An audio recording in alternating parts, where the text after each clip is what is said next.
Okay, so let's ask all like the obligatory questions. Can y'all hear me? Thumbs up, like virtual events.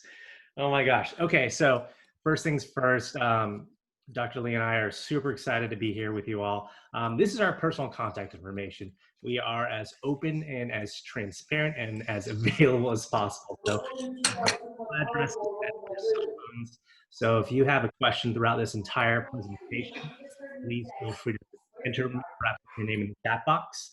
And then we can kind of call out and you can ask your question.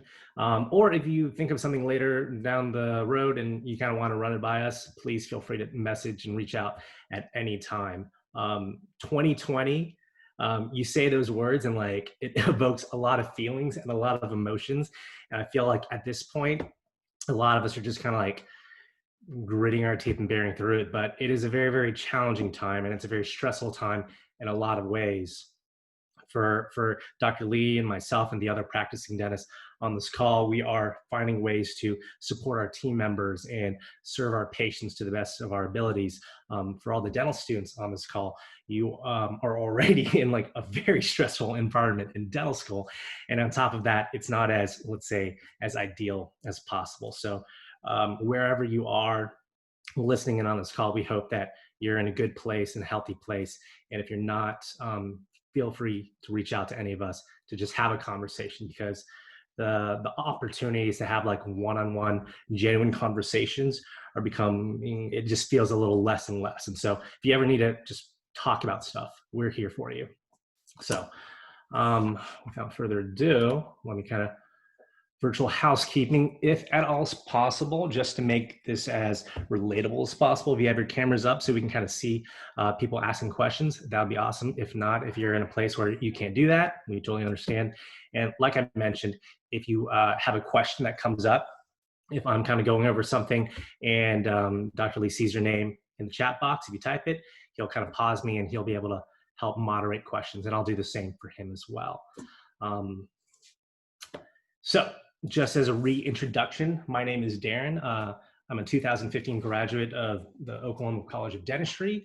And actually, from 2014 to 2015, I served as ASDA National Vice President. And the year before that, I served as the District 9 trustee of ASDA. So all of you all like that are involved with student organizations, with organized dentistry at this stage, kudos to you. I know it takes a lot of hard work and dedication, but the people on this call, you are in a very, very good spot because you are on a Zoom call late in the evening on a random Tuesday, and you are learning how to better yourself and learning all the opportunities out there. So we're among good company right here.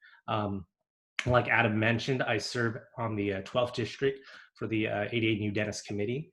And I'll let Dr. Lee quickly introduce himself, and then I'll kind of carry on. Sure. Thanks, Darren. I'm James Lee. I'm from Boston.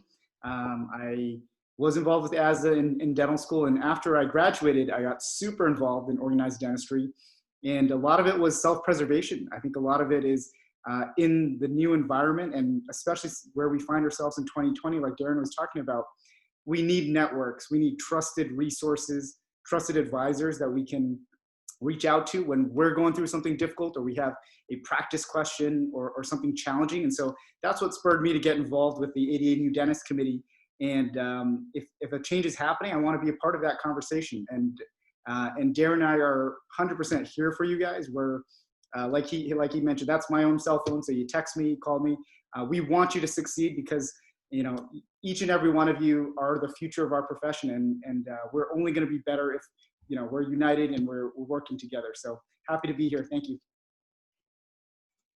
Awesome. So there's a little about me. My hair looks a little different. If you've ever seen a past picture of me for Halloween, the picture on the right, I went ahead and shaved my head to dress up as superheroes in our dental office. And that is my wife and her confused look on her face. Her name's Edith. She's a fourth-year dental student in Oklahoma. And she had shared with me that she had no idea who Professor X was, so the X-Men. And it made me very, very sad. She kept on calling me Captain X or something to that effect. But it also made me happy because there's some movie marathons in our future. But Today, we're going to be talking about marketing your online presence and, in essence, like creating and curating your professional brand. And so I'll be kind of speaking towards perhaps the more boring side of things, talking about LinkedIn and professional networks like that. And Dr. Lee is going to talk about his experiences with the other social media networks. And we'll kind of pepper in like little tidbits as we move forward. But this comes as no surprise to you, but we live in a very digital minded age now. And hopefully at this point, it's an okay thing if you've done this, but you've Googled your name. You want to see what's out there and what people are saying about you, because perhaps at this stage in your dental career as a dental student, perhaps you're not being sought out quite yet. But soon as a practicing dentist, as you kind of establish yourself in a community and start serving that community, people are going to start Googling you and they're going to be looking out for you. So what are people going to find? I see this a lot on my spectrum of things in HR. So in my dental office, we are currently searching for dental hygienists, dental team members to join our practice. And the first thing we do, in addition to seeing their resume, is we Google them. We look at their social media networks. It's just out there and what's publicly available. So the cool thing is that you have complete control, or for the most part, a good amount of control of what's out there. And the purpose of this discussion is to help you determine what you want and how you want your community to perceive you and control those aspects. So the second bullet point right there about controlling and understanding your audience and understanding your goal, that's very, very strongly going to shape what you do and what networks you participate in. So I'm going to talk a little bit about LinkedIn. That's an example of my LinkedIn profile right there. And so I like LinkedIn, and it's not a very sexy topic for dentists. Not a lot of dentists are on LinkedIn or care to use LinkedIn, but I find it very, very advantageous for pretty much three reasons. Reason number one, I like it as a digital living, breathing resume. What does that mean? Have you ever updated your CV? Yes, you did when you applied to dental school. Perhaps you were applying for a scholarship or something like that. But those are like very few select and in between moments.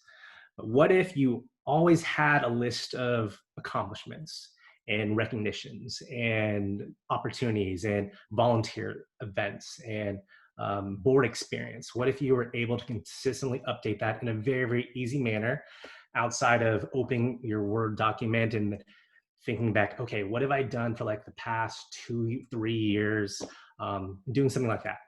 And that's what I absolutely love LinkedIn for, because you log into the website and then you follow the easy to use interface. They're going to make it easy because they want you to use it.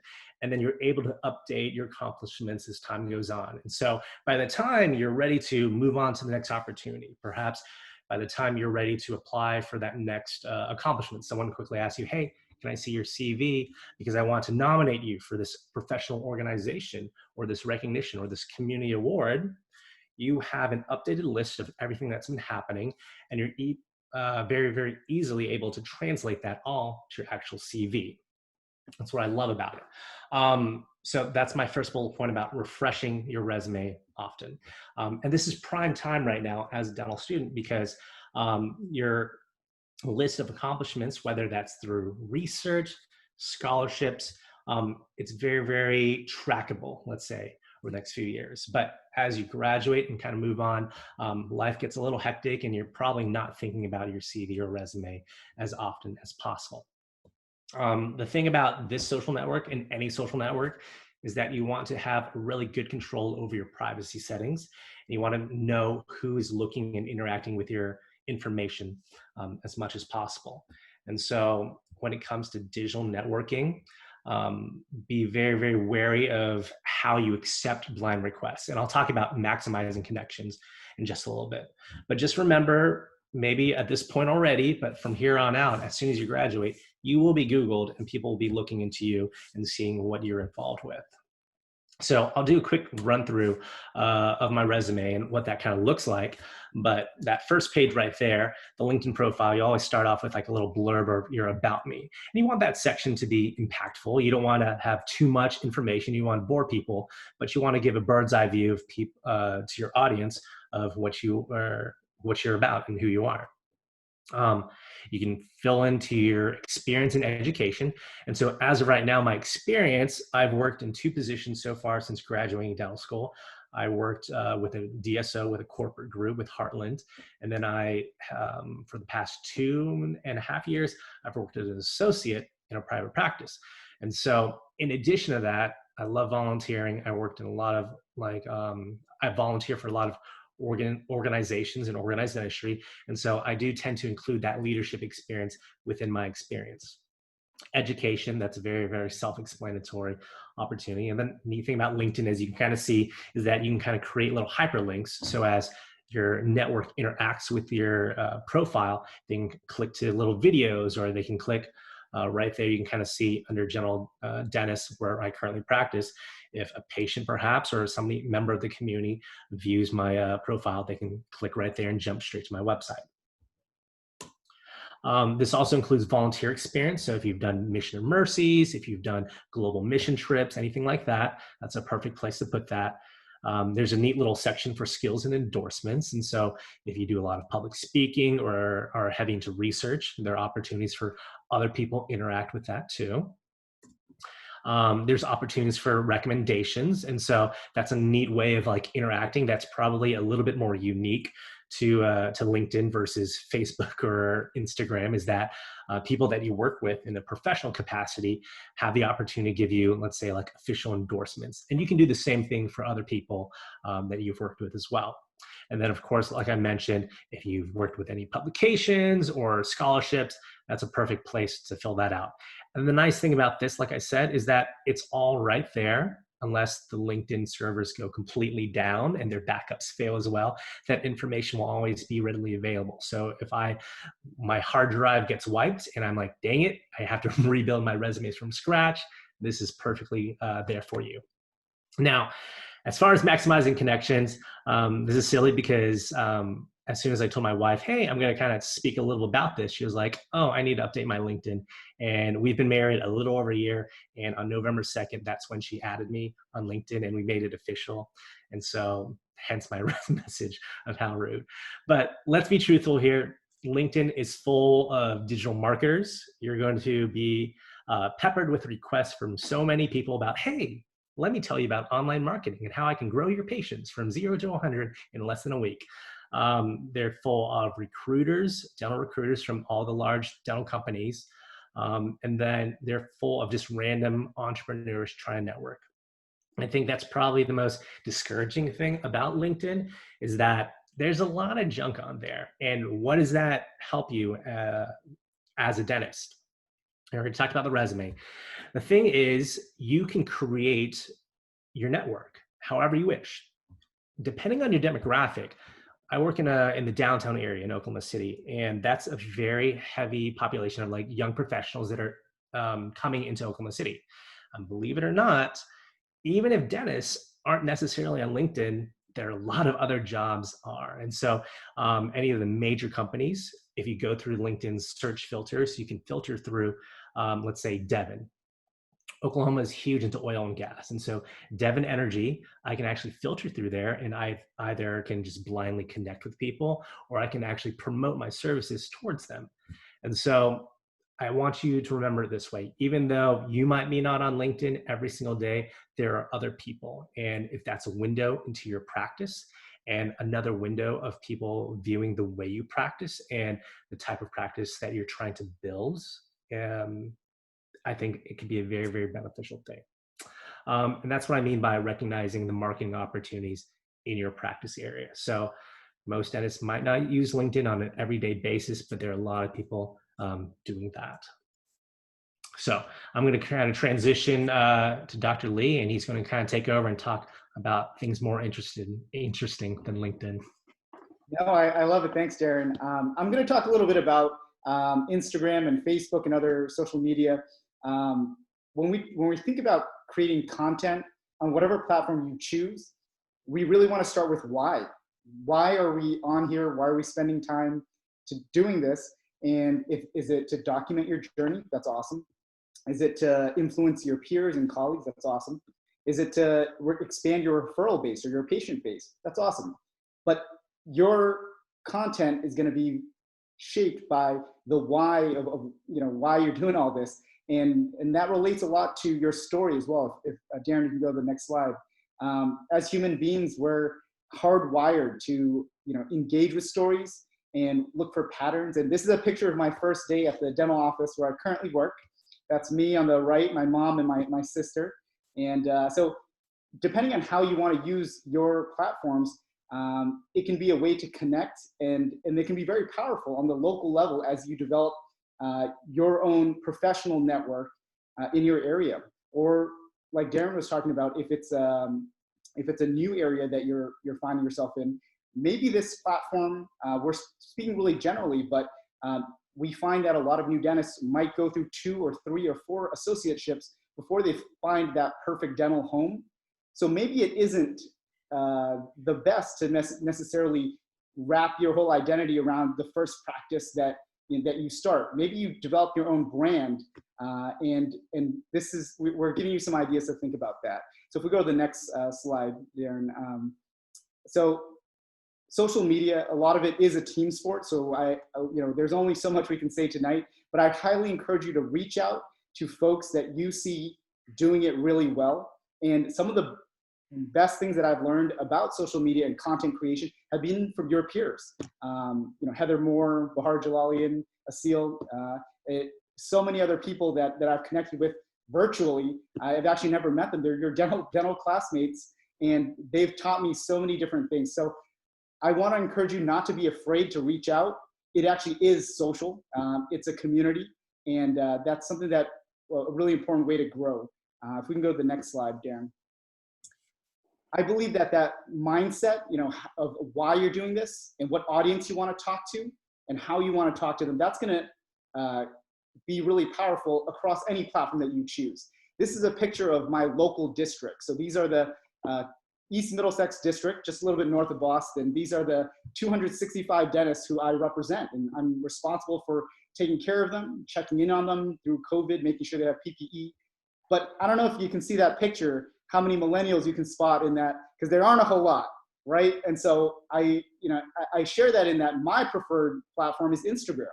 I find most of the folks that I follow, that I want to connect with are on there, but I have to cross post a lot of my stuff to make sure my members, the 265 dentists who practice in my district, know what's going on.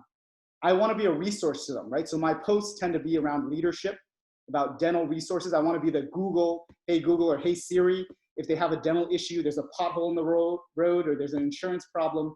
I want them to be able to get that knowledge. So I have to go to a platform like Facebook, even though I might have my own preferences. We can go to the next slide, Darren, thanks. We want to have an overarching theme, okay? We don't want to be handcuffed to it. You should post, beyond what your theme is. But for me, a lot of it's, like I mentioned, leadership, about dental resources, dental organized dentistry. I think more and more, you can't practice on an island. So like you saw in that picture about my story, I'm a second generation dentist, and my father, more than almost 40 years ago, you might be able to hang your shingle up, put your head down and do dentistry for 40 years and not talk to anyone, but not today. There's so many changing regulations.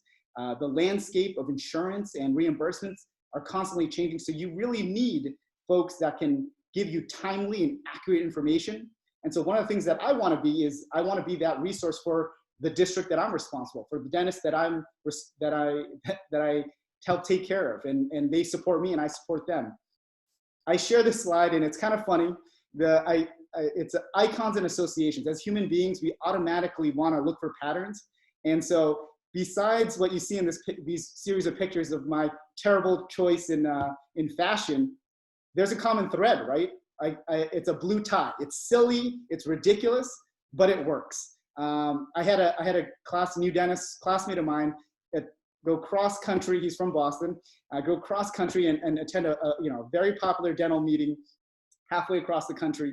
And he checks in. They see he's from Boston, and they ask him, "You must know James Lee." And he's like, "What is up with that?" And so I asked him, "Were you wearing a blue tie?" And he's like, "How did you know?"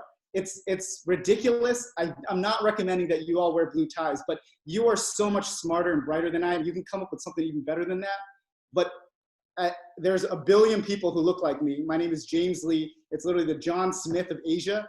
You got to find a way to stand out, right? And so for me, I'm always, a little bit overdressed, but I tend to hang out with older dentists, right? And it's actually a lot of fun. So find whatever you kind of key into and works for you, and it should be authentic. So if we go to the next slide, Darren, there's real power in authenticity. So the picture on the left is me and my girlfriend, Casey. If you were to go to my Instagram, James Lee DMD at this point, you'd see an edited photo of me and her, which crops out that alcoholic drink there, which goes to show, I want you to key on the fact that there's a difference between the public and the private side of things, right? How you want to be perceived, that's all shaped, and that's a perception that you can convey. And making that authentic to who you are makes it so that when your patients, when your colleagues meet you in person, it's not as jarring, right? So and I'll keep this short, I have a great friend who's an ER doctor. Terrible bedside manners. He shouldn't be a happy unicorn on Instagram, because when his real patients meet him, well, there's no one better though. If I was missing a finger, I'd want him to fix it. But he doesn't see the person connected to the finger. He just sees the broken finger, right? And so find that authenticity that works for you, and you will find how you want to execute your content. But it should be something that resonates with you. And folks that look at your content, like they can tell the difference. And that consistency, right? We find the algorithms that everyone's trying to figure out. Consistent posting, consistent use of stories, of posts, of IGTV, videos, things like in different formats, that makes all the difference in making sure that people see your content. And then the last thing is just making sustainable choices, right? The picture on the right is me and my parents, who I work with in the dental office. And the bottom half of that picture is actually our last year's Christmas party. So those are all the families that are supported by the tiny office that I practice in. But it means that I don't have all the time in the world to be on social media. That's just not the reality. So I have to make sure that the consistency and the frequency that I post is something that I can sustain over the long term, because I hate to be a one-hit wonder, right? Like we all follow people who we've seen some great stuff and then they disappear for a year or two and we never see them again. You want to build that consistency and do it in a sustainable way that works for you. And I hope that's just a little, some helpful tips for you guys. And thanks for having me here. Dr. Lee, you had some comments. I think some people have already seen that picture from Michelle and Jenna. So awesome. Your social media. I think it's a big choice, right? And it's kind of scary when you decide to make yourself public, right, versus private, what you're going to share with the larger audience. And you realize you can't commit too many crimes, right? I walk around my neighborhood and I go to the supermarket and they're like, oh, Dr. Lee. So you have to find that balance of where everything is. So on the slide up there, I have both of our contact information back up there. So like I said, jot it down, screenshot it. You don't have to take a picture of the slide anymore. And we are here for you in whichever way. As the 12th district representative for the 88 New Dentist Committee, I work with Oklahoma, Arkansas, Louisiana, and Kansas. And Dr. Lee, you work with? I'm all of New England, so the 6 New England states, but we're absolutely advocates for each and every one of you. We have the ear of amazing leaders like Dr. Maranga, who's on the call right now. And there are so many people who want you to succeed. So I'm so proud of all of you for being here tonight. This is a really, really awesome sign that you're headed in the right direction. Absolutely. Okay, so Adam, it's all yours. Okay, so the Professional Development Committee actually cultivated some questions. And one of the first questions we have is, how often should I update or post on a social media website? And do you recommend a social media posting schedule?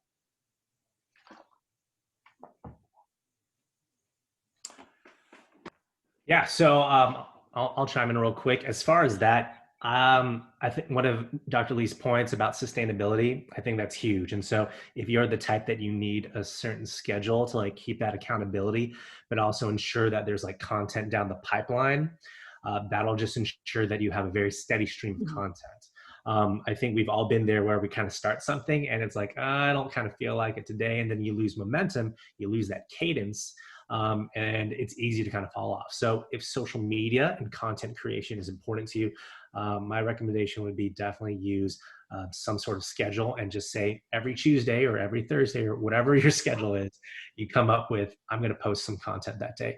Dr. Lee, you're pretty steady at your content. I don't know. Do you have a schedule of your own? I try to keep to a schedule, and that way you spread out, like exactly what Darren said, you spread out that content. And also it depends on your audience and your personality, right? And your goals. So that frequency will be dictated by those factors.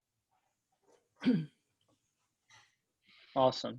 How would you recommend someone who does not use social media personally to begin using it professionally?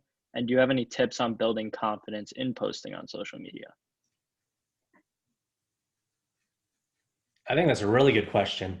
I've always been sort of nerdy, so social media just came like easy to me. I was like, oh yeah, cool. I can like play on the internet and like people applaud you for it or like it for it. I think privacy is a huge thing these days. And it really depends back to what James kind of mentioned as far as what your goal and your vision and your audience, like how open do you want to be? Do you feel comfortable with the idea of your patients looking you up on Facebook and seeing all your pictures? Do you want to keep your social media account like completely private, or do you want to open up to the public? A lot of what we're talking about is obviously public facing. And so it's designed in a way to engage your potential patients or your community and show all the great things you're doing or all the people you're helping. I'm sure a lot of you are already on Instagram. So you'll see that even among the dentists that you might follow, wide variety of different accounts. Some people will just do bloody tooth picture, bloody tooth picture, bloody tooth picture, case after case. And some people don't do any of that. Or some people do a little bit of both, that every Tuesday they'll post a clinical case, but every like Thursday and whatever other day there is, they'll do something like more personable and relatable. So I would say definitely figure out what you're comfortable sharing. And that is a very, very important discussion for you to have of, I have a control over what I'm going to share with the general public. How comfortable am I sharing the like the faces of my children or my family and things like that? And once you determine, that'll kind of go into what you post, but also ensuring the privacy settings are set to what you're looking for. So, yeah. I agree. I think what place to start is just starting, right? Like part of this is, I'm not an expert. Darren's not an expert. We're all kind of learning as we go, and having the reassurance that you're going to make mistakes, and it's just like anything else in life.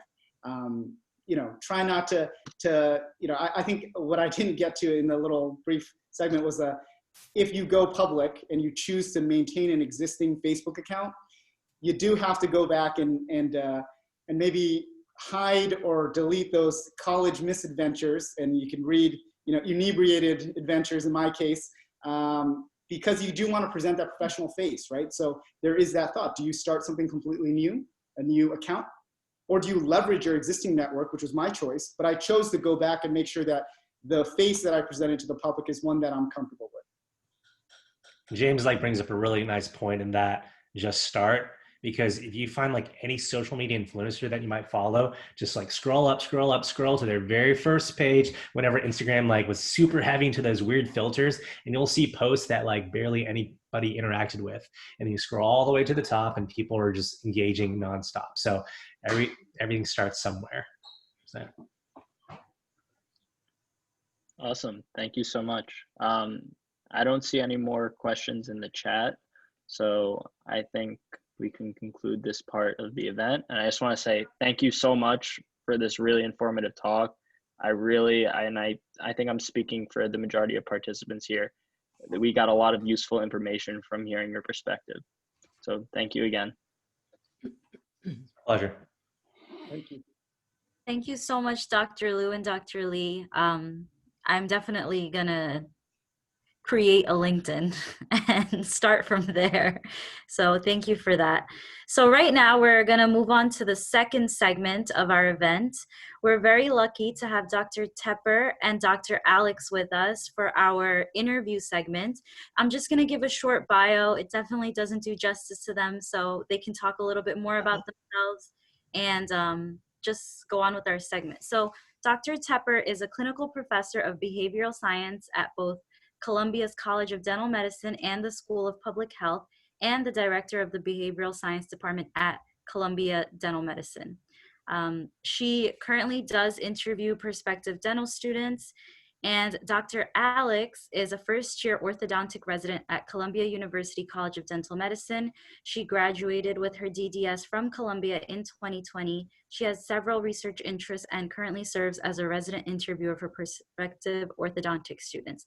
So without further ado, if you guys want to introduce a little bit more about yourselves, and you can go right in. Okay, I guess I'll start.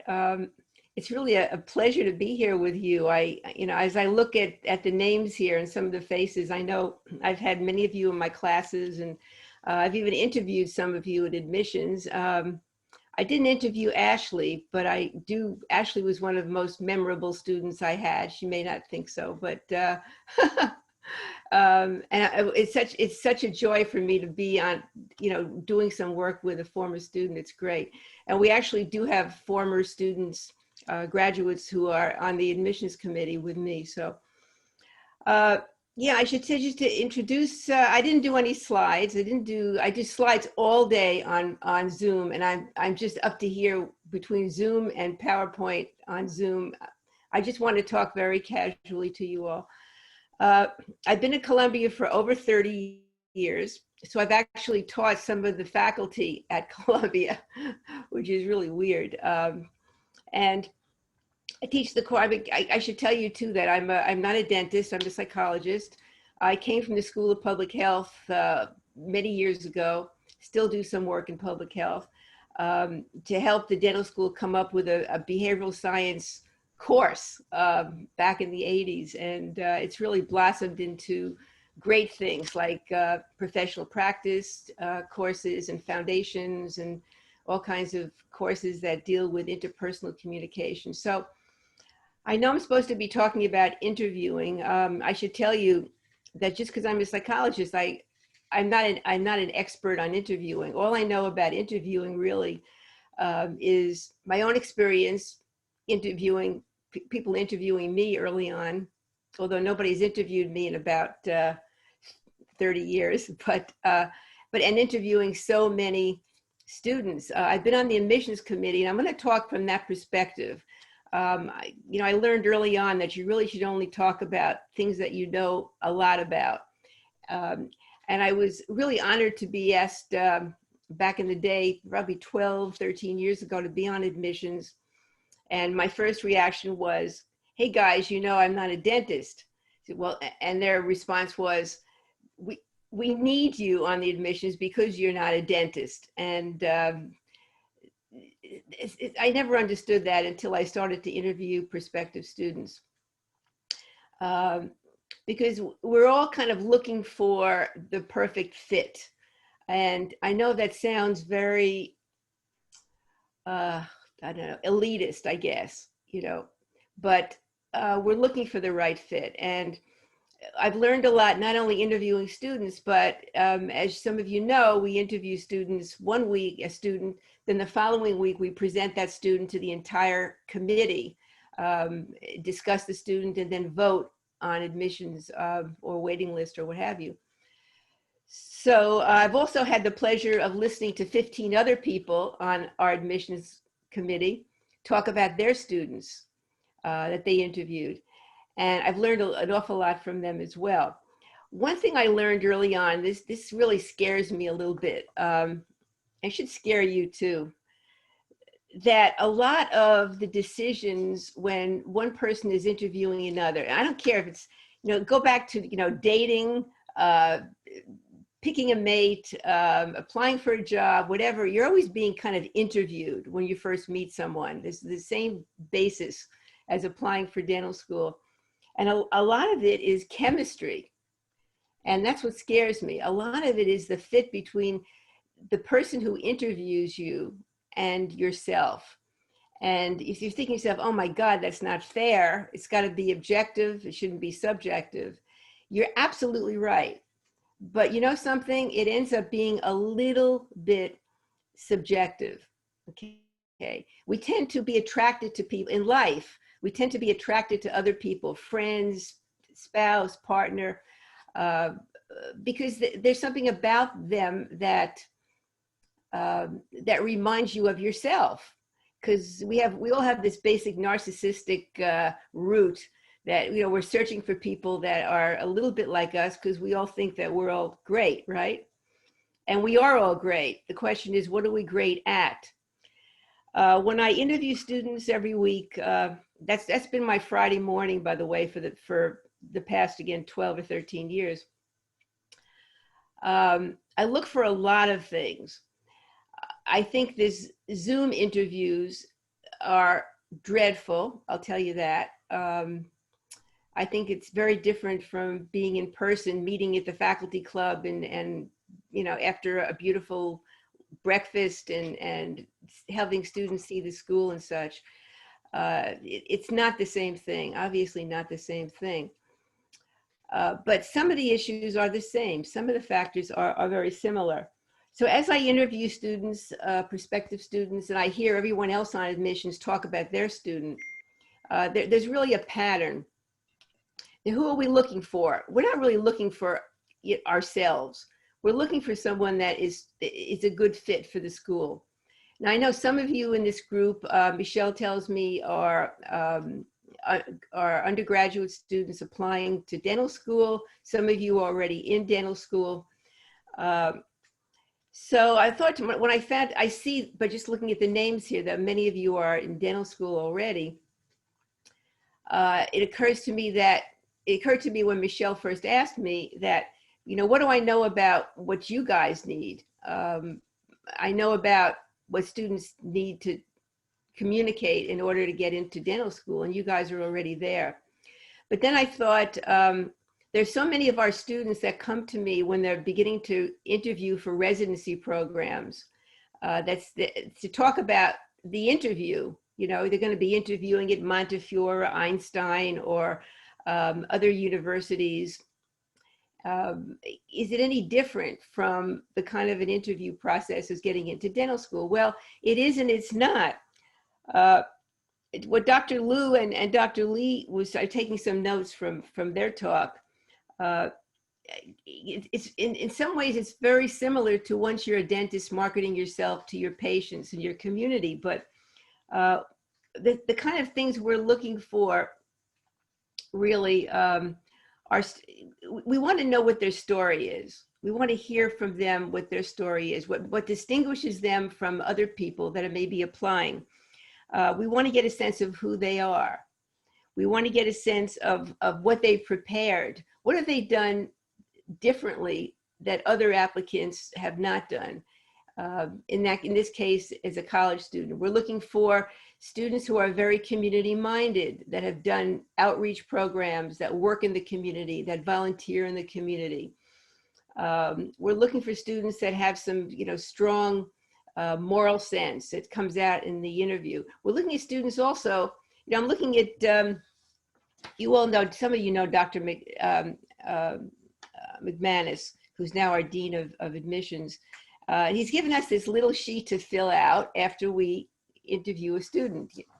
And some of the things that we're looking at are certainly the way they speak, the way they present themselves. As I hear, I'll talk about speech just for a second. One thing that really turns me off actually, but not off to reject someone, but makes me think about someone as maybe not such a great fit, and some of the admissions people as well, is this like. I didn't like when I was in college, like this, and then like I went here and like this. I know we all like. I have grown kids, and they like all over the place. My grandchildren like all over the place. So I'm used to it, but it doesn't really make the kind of impression that you really want to make. So you've got to even rehearse getting like out of your language a little bit to sound as interesting and important and intelligent as you are. Some of the things we're looking at, the letters of recommendation, when you folks apply to residency programs or dental school, are so important. A couple of years ago, I changed the application notes to add what adjectives were used by the recommenders to describe you. And I mean, I really love that. The other people on the faculty, on the admissions committee was saying, oh no, I have to write down all these little adjectives. But as the years went on, people really liked doing that because it gives you a sense of how people view you.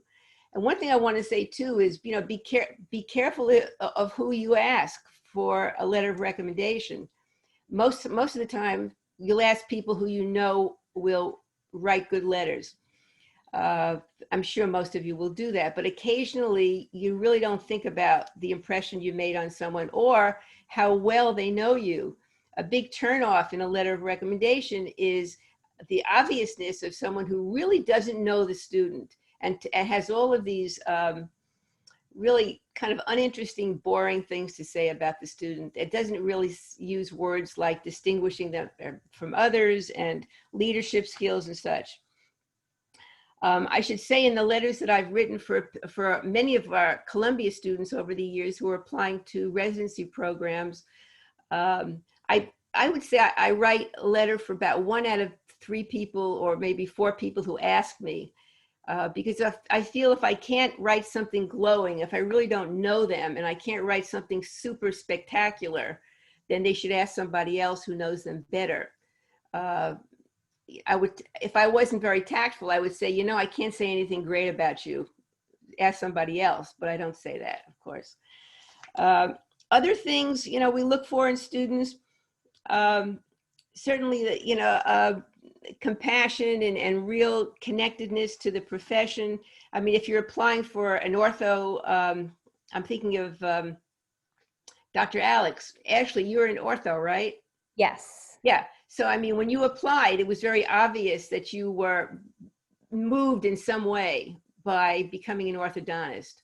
Mm-hmm. So I suggest that, you know, you all kind of understand that everyone wants to hear why this and why not something else. I think that's about the extent. And also, you know, some of the things you, believe it or not, look at your note before you get interviewed, look at your notes from some of the foundations courses and the communication courses you've taken in dental school. Little things like when you're interviewing, especially in front of a screen, controlled, members, I don't know if you remember Closer, C-L-O-S-E-R, the control, the C stood for controlled distractions. What bugs me if I'm interviewing someone on, you know, in a Zoom is if they're looking here, they're looking there, or they obviously have notes prepared, but they're reading a lot of what they're saying. Okay, and it's a very standard kind of an interview. Doesn't really distinguish anybody.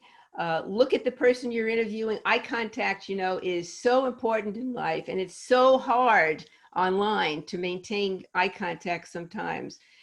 Turn your phone off, close the door. If you've got kids running around, get rid of them. Try to just, you know, present that kind of professional. Dr. McManus this year added appearance, professional appearance to our evaluation. You know, what do they look like? Never mind what does the room behind them look like, because I've seen unmade beds of students that I've interviewed online, and I still recommended that they be accepted. So for me, I look beyond that. The language skills I mentioned, the recommendations, and you know, keeping yourself completely connected to who you're talking to, not only for an interview, but for just in life. You know, eye contact, body language, looking at the person, having some facial expression that shows that you're listening and that you are asking good questions. Ask questions. I think that's a sign of someone who really knows. You know, what impresses me sometimes is a student really knows. I say, one thing I ask is, Why Columbia? Why'd you apply? You know, and certainly if you're applying to residency programs, you might say, why are you applying to this program rather than another? So you should really know where you're applying. There's some students that know everybody's research. I'd like to work with Dr. So-and-so. I understand you have a spectacular behavioral science program. No, I don't know if they always say that. I understand you've got a brand new clinic that's really upscale and ahead of the times. What I don't like to hear is, why do you want to go to Columbia? Because I always wanted to live in New York City. That is, forget about that. There are other reasons that are more important. So I know I'm going beyond my time limit, but if you would like, I offer my services, by individualized service to anyone who wants some information about this or advice. My email address is on the website, lmt1@columbia.edu. You can tell I've been there a long time because I'm number 1 after my initials. So I wish you all well, and I would love to hear some questions. Thank you so much, Dr. Tepper. So we're just gonna go on to Dr. Alex, if you wanted to share a few tips, and then we have a couple of questions curated for both of you. Yeah, hi, absolutely. So I'm Ashley. You gave me my introduction, which by the way was the first introduction I've ever gotten, but I'm like, oh my God, you said 2 of the things that I was gonna say. So I'm like, what else do I say about myself? But I'm originally from Long Island. My brother went to Columbia as well. I did DDS at Columbia, then I stayed and did ortho residency there. I did take 2 years off between college and dental school. I worked in Massachusetts doing some research. So I really enjoyed that. We just freshly came off the ortho cycle for interviews, so I feel like I can speak a little bit on that. I wasn't actually physically in the room for the faculty and then the prospective residents, but I was there for all the socials. And I know it's a completely different environment than ever was before because of the element of Zoom. So I feel like I can speak a little bit on like what we liked, what we didn't like, what made people stand out. So I wrote it down here. Let me just see. So I was talking to Michelle Skelton earlier, and she was saying that I should talk a little bit about like what we saw as like red flags. The biggest one was if someone didn't show enough interest in the program. So if they didn't seem enthusiastic about it, if they didn't have a good answer prepared for why are you interested in that program, that was like a little concerning to us. I didn't think this mattered, and I did it just to do my due diligence, but you need to send a thank you email to the chair and the director at least. The chair and the director, both of them, if we really liked a person, right, and we went to the director and we thought this person was great, if they didn't send a thank you email, the person was like, we don't think they really want to come here, and it's kind of disrespectful to us. So definitely make sure you're sending those thank you emails. What else? During the social, it was a group social, and there was about like 5 interviewees to like 3 residents. So I think there was only like 20 minutes or something like that. So we didn't like it if someone was in there and they didn't let anybody else talk. There was somebody who came in there and they just monopolized everybody's time. We thought that was really unfair to the other interviewees. Also, if people weren't smiling at all, if they weren't nodding, Dr. Tepper talked about that a lot, like not engaging. If they had poor lighting, Dr. Tepper talked about their surroundings. If it was kind of messy, if they like weren't dressed up at all, that was concerning. Something that we did really like was when if we were asking questions, a lot of times people who were interviewing would just answer the question and that would be the end of it. We really liked when interviewees would interact with other interviewees. So it didn't just feel like we were just like sending out questions to individual people. We liked when it seemed like they would get along with each other and it would be a collaborative group. The questions were kind of more or less random that we asked, but there are some questions that you can definitely have an answer prepared for. So that would be, why are you interested in that specific institution that you're interviewing at? And again, like Dr. Tepper said, like, don't just say the geographic area, say something significant that that program brings that you like. Why you're interested in doing that specialty, whether it be a GPR or ortho or oral surgery. This question tripped me up. Actually, I got asked this. why are you not interested at staying at your home institution? And it was tricky because I was interested in staying at my home institution. But coming up with an answer for that is hard. And the way I worked it, I changed it around to just be like, well, this is why I'm really interested in coming at yours, and my institution doesn't offer it. But it's important that you stay positive, regardless of what you say. You never want to badmouth your home institution, any other institution, any of the other residents that are applying with you.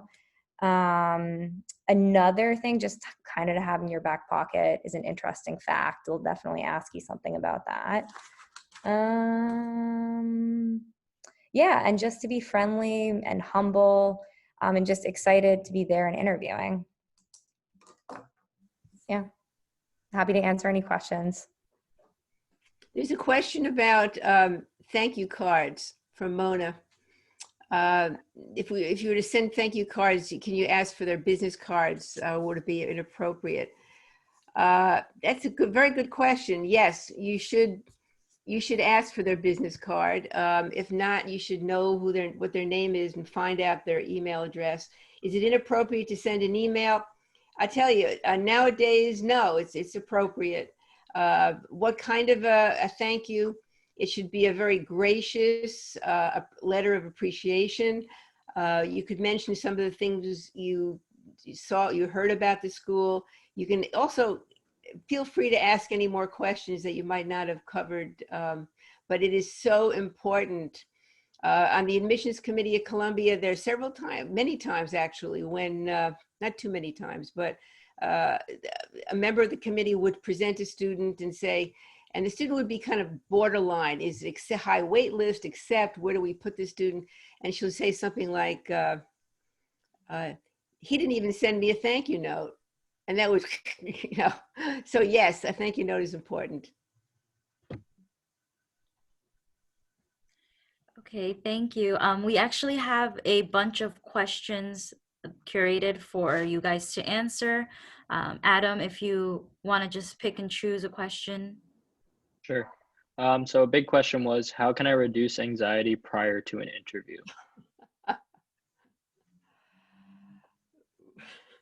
Ashley, you want to take that? I was just about to say, Dr. Tepper, do you want to take that? All right. Yeah.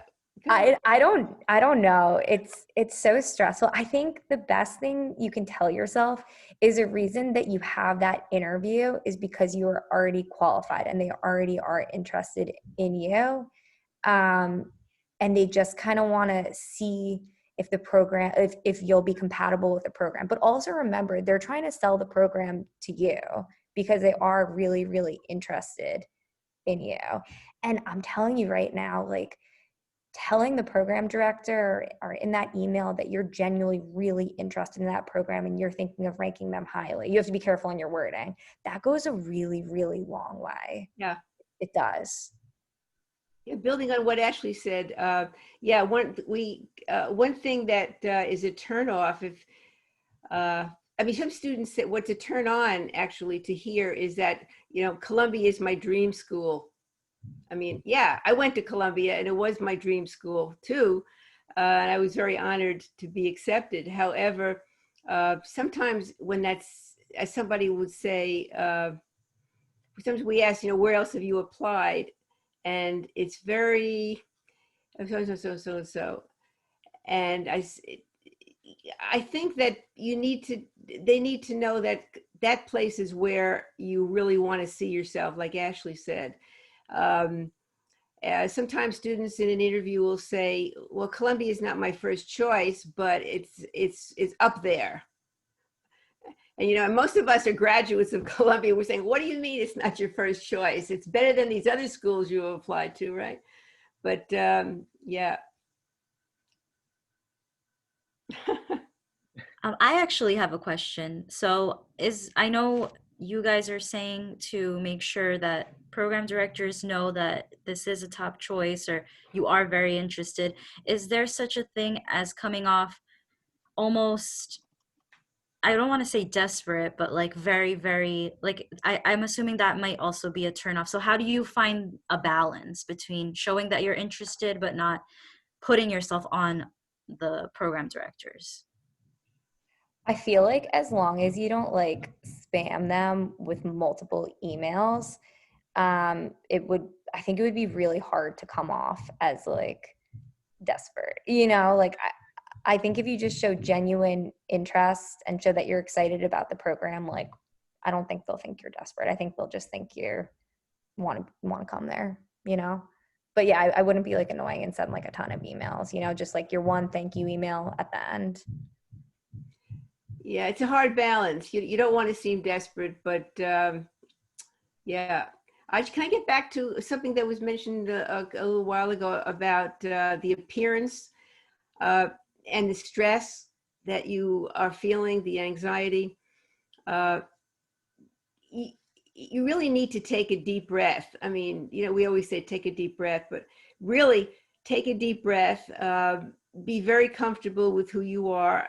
I think rehearsing a little bit before might help. Some people do that. I know that.